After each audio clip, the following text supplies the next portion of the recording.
Mimi nashangaa kwamba nataka kukutana na nyenye magavana na viongozi wengine. Ni sawa, ni rais. Kutaneni na yeye. But don't compromise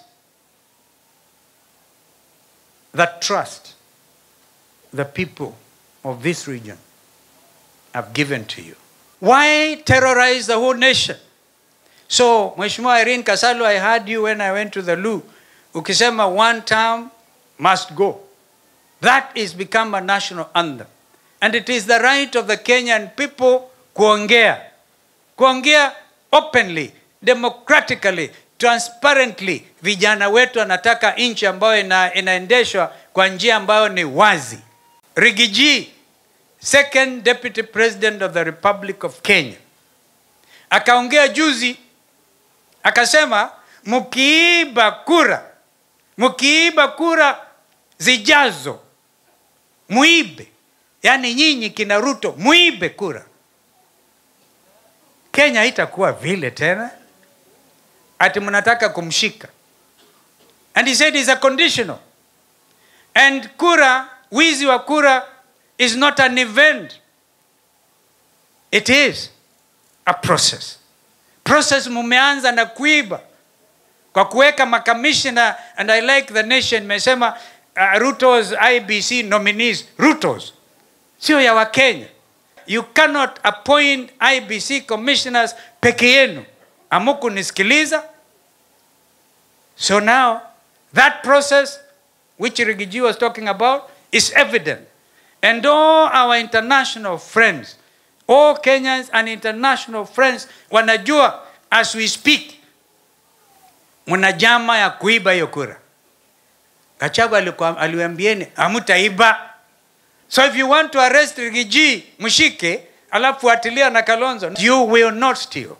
That you will not harass political leaders on account of the fact that they differ with you.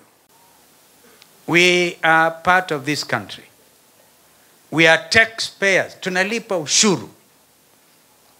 Kwa hivyo, mengine ambao wamefanyika huku Sekuru, first under Jubilee, and I later discovered it was not my friend Uhuru, it was his colleague Ruto, who said no. Ati kwa sababu Kalonzo alisimama na Raila, wakati wa CORD, wakati wa NASA. Ikasemekana watu wa Sekuru lazima waumizwe. Economic enslavement. Economic injustice. Tunalipa ushuru. Angaliani East. Ukombozi wa Kenya hii, I'm now saying prophetically, as I bury my uncle, utatoka Eastern Gate. Utatoka Eastern Gate. And I agree with you, Governor Wavenya, what you have said today. It is no longer a secret that William Ruto atapambana na Kalonzo Musyoka kwa ballot, and he will go home. Ataenda nyumbani. It's not a secret. How can it be a secret? Ikiwa mwaka moja baada ya vijana kuuawa kiholela, the Gen Zs ambao magavana mnasema wachukue IDs. First of all, it is their right kupatiwa hizo IDs. It is their right to come and vote out William Ruto. There are no more cards to play. Waluya nasema ni mundu kumundu. Mundu kumundu. And as we do so, Governor anatembea. Shujaa kutoka upande wa Western Province, his party leader, Mheshimiwa Eugene Wamalwa, former Minister of Defense, usalama wa nchi. Because ya kuelekeza maarifa ya watu wa Trans Nzoia na watu wa Western, natembea na kuwa targeted. Anawindwa kama antelope, kama swara, ashikwe. Na haya maneno niliongea Jumamosi, kumbuka Governor, outside All Souls Church in Machakos. Because you are fully informed. Nilijua nakuja kumshika usiku. Wakaja.